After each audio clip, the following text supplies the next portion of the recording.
My sister lost our parents $2.8 million, and when I tried to save them, they called me a disappointment, so I gave them a lesson they never saw coming.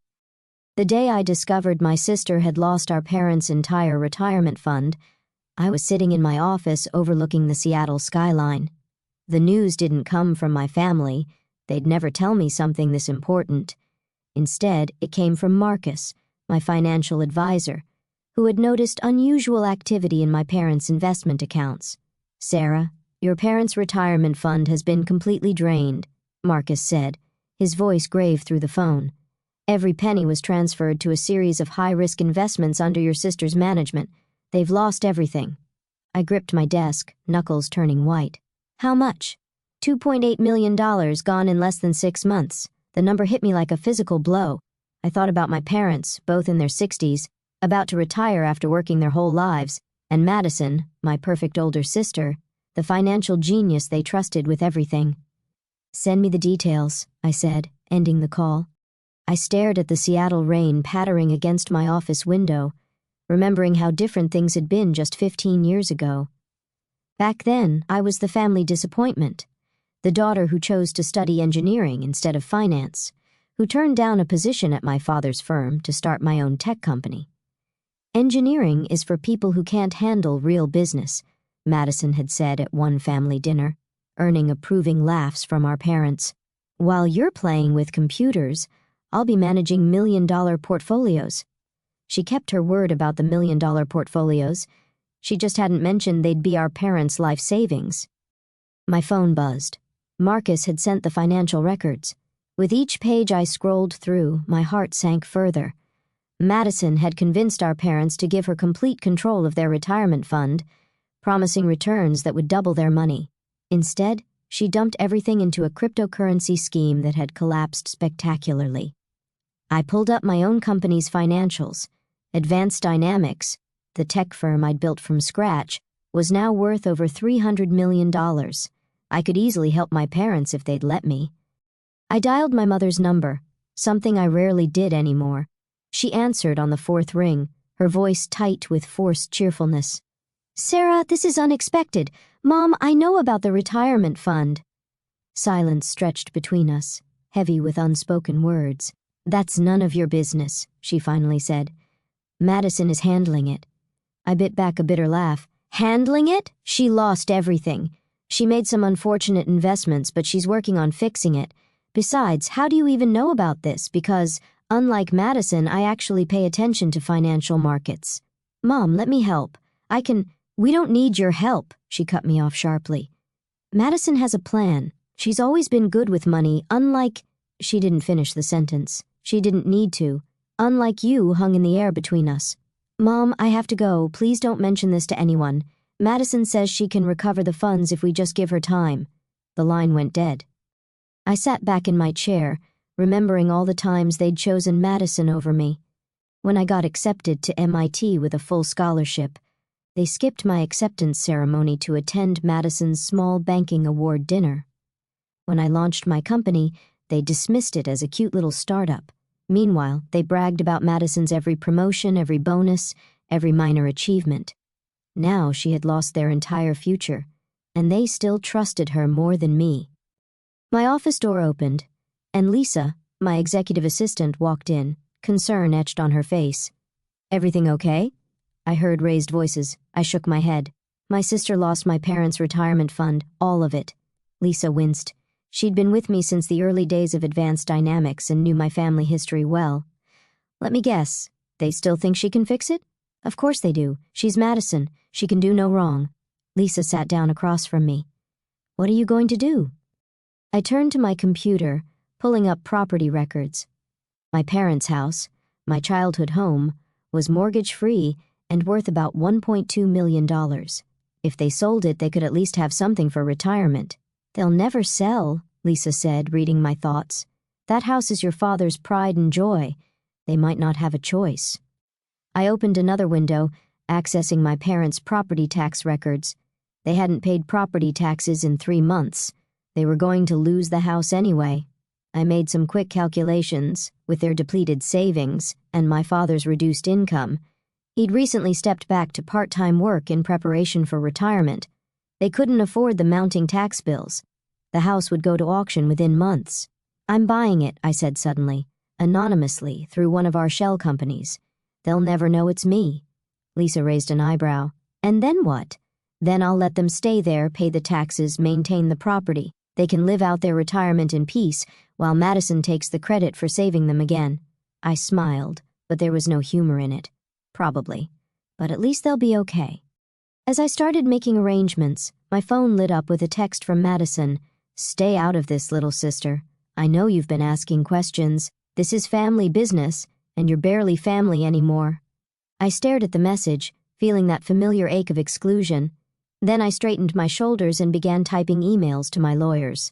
Madison might be the golden child, but I had something better than their approval. I had the means to actually help them, even if they never knew it was me.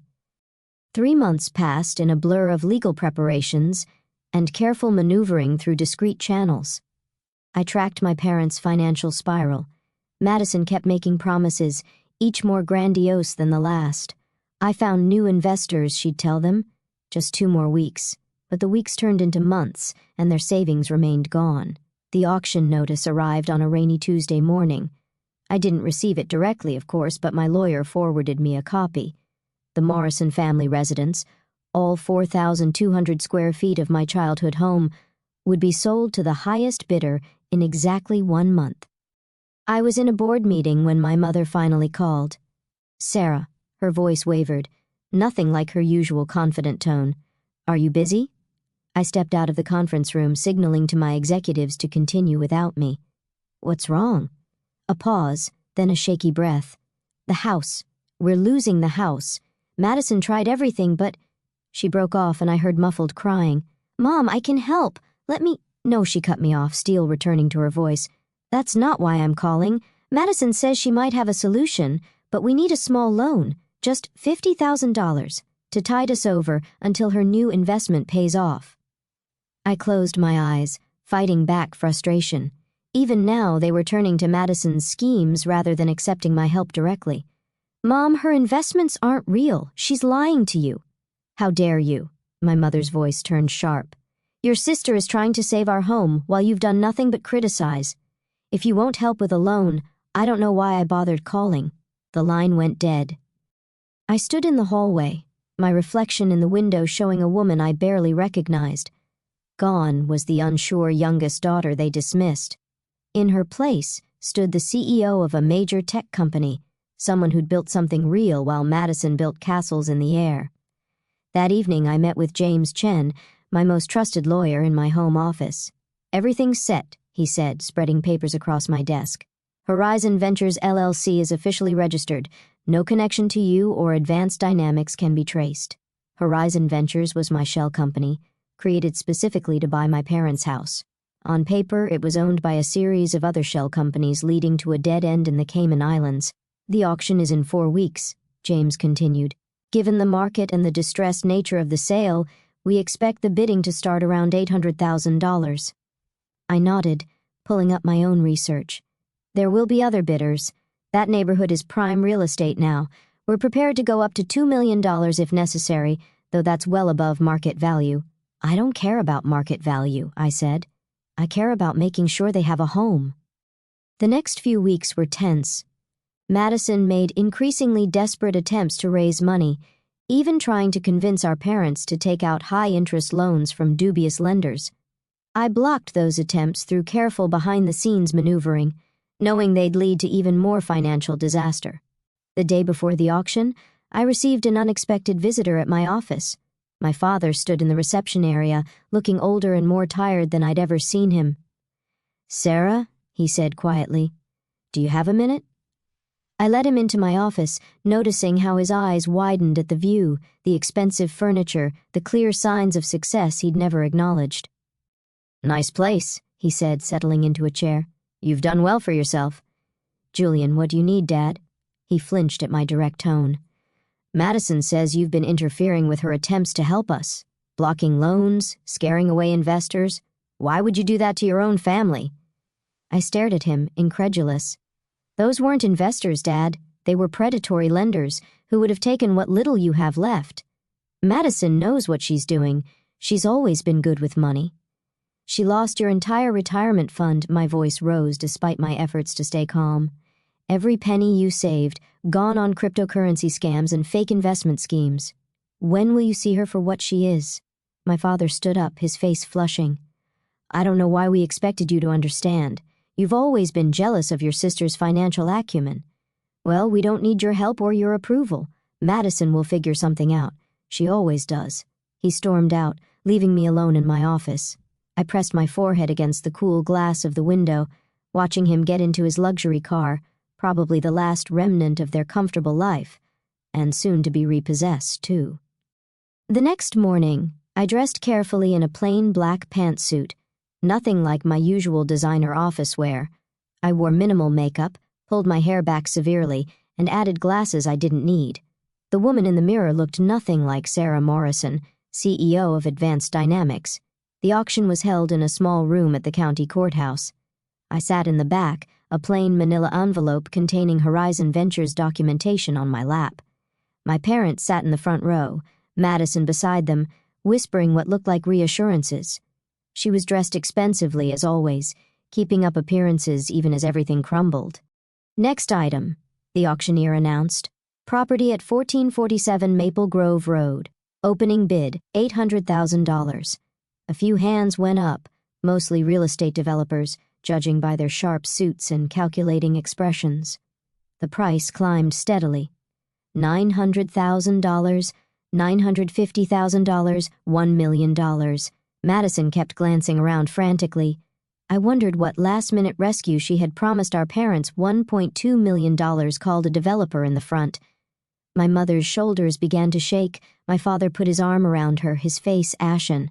$1.5 million, I said clearly, raising my hand. The other bidders turned to look at me. This plain woman in the back row. $1.6 million, countered the developer. $1.8 million, I responded immediately. The room grew quiet. The developer frowned, consulting with his colleague. $1.9 million, he said finally. I didn't hesitate. $2 million. A murmur ran through the room. Even the auctioneer looked surprised. This was well over market value. $2 million, going once, going twice. Madison suddenly jumped up. Wait! I have investors on the phone right now. They just need 10 more minutes. Sold! The auctioneer's gavel came down firmly. To Horizon Ventures, LLC. I watched my family's faces as I walked to the front to complete the paperwork. None of them gave me a second glance. I was just another faceless buyer taking their home.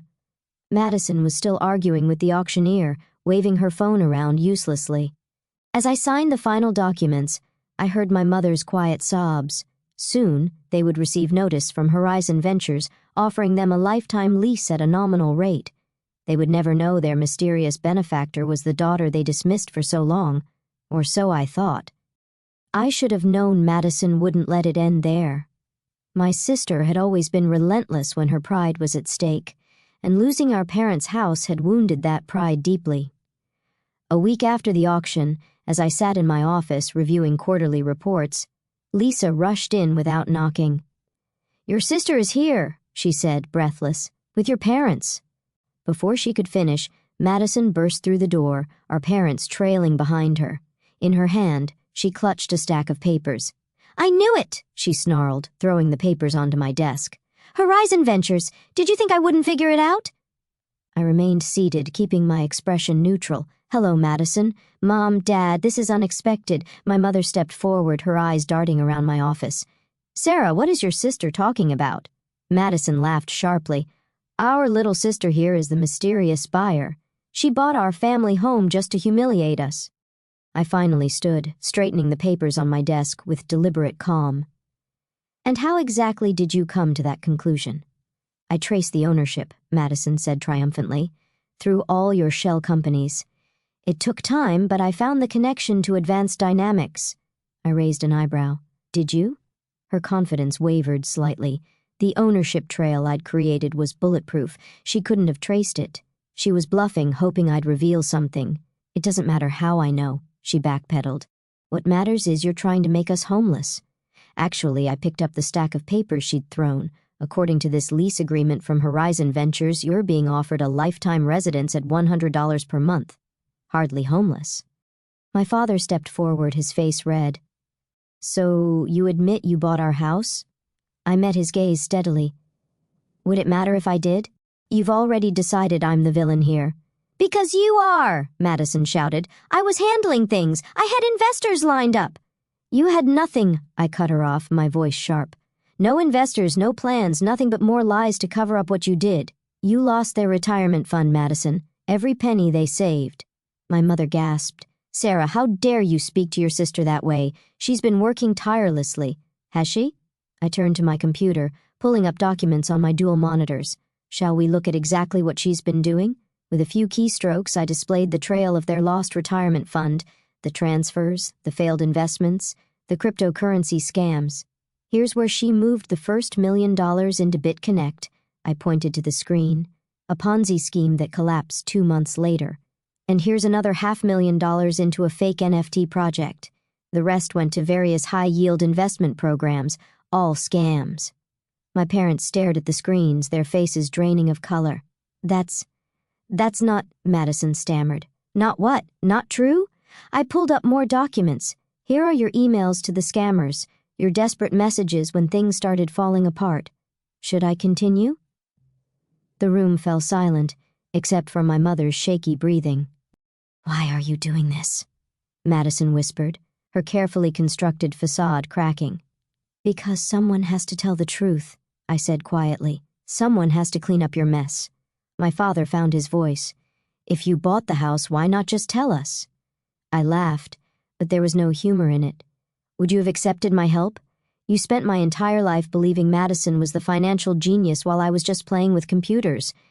Even after I built this company, even after everything I achieved, you still trusted her more. That's not true, my mother protested weakly. Really? I turned to her. When I called to offer help, what did you say? That Madison had a plan. Madison would fix everything. Madison. I stood up, walking to the window. The Seattle skyline stretched before us, a testament to what I'd built while they weren't watching. Do you know what Advanced Dynamics is worth now? Over $300 million. I could have replaced your retirement fund 10 times over, but you never asked. You never even wondered how I was doing. Madison stepped forward, her voice taking on a wheedling tone I knew too well. Well, we're asking now, Sarah. If you have that kind of money, surely you can... No. The word cut through the air like a knife. I bought the house because I couldn't bear to see our parents homeless. They'll have a place to live with reasonable rent they can afford on Social Security. But I'm not giving you any money to gamble away, Madison. We're family, she pleaded. Family? I turned back to face them.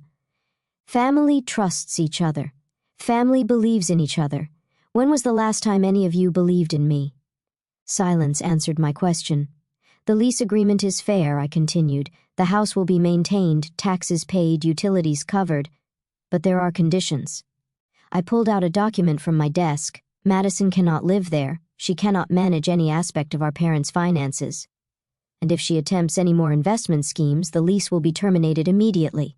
You can't do this, Madison protested. I can, and I have. I handed the document to my father. Those are the terms. Take them or leave them. My father read through the papers, his hands trembling slightly. My mother peered over his shoulder, her face a mask of conflicting emotions. I've also arranged for a financial advisor, I added. A legitimate one who will help you budget your Social Security and pension income. You'll be able to live comfortably, if modestly. Madison made one last attempt. Mom, Dad, you can't seriously be considering this. She's trying to control you. My mother really looked at her, perhaps for the first time. No, Madison, you did that. We let you do that. She turned to me, tears in her eyes.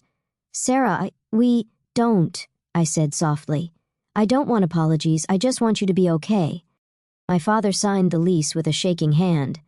Madison stormed out, her heels clicking angrily on the hardwood floor. As my parents prepared to leave, my father paused at the door. Your company, $300 million? I nodded. And all this time we never... No, I said. You never did. After they left, I sat in my office for a long time, watching the sunset over Seattle. Lisa brought me a coffee and sat quietly beside me. "Are you okay?" she finally asked. I thought about the years of dismissal, of being the family disappointment. I thought about Madison's schemes and my parents' blind faith in her. I thought about the moment they finally saw the truth. "You know what's funny?" I said, sipping my coffee. "All I ever wanted was for them to believe in me. Now they do, but it doesn't matter anymore." Lisa smiled. "That's called growing up." "Maybe," I turned back to my computer, pulling up project reports, "or maybe it's just learning to believe in yourself when no one else will." Months passed. My parents adjusted to their new life, living modestly but securely in their home. Madison moved to Los Angeles, chasing new schemes that no longer threatened our parents' future. And me? I continued building my company, expanding into new markets, achieving things that would have once desperately craved their recognition. But I no longer needed their approval. I had something better. I had proven myself right. The family disappointment had become the family savior, even if they'd never see it quite that way. Sometimes success is its own revenge.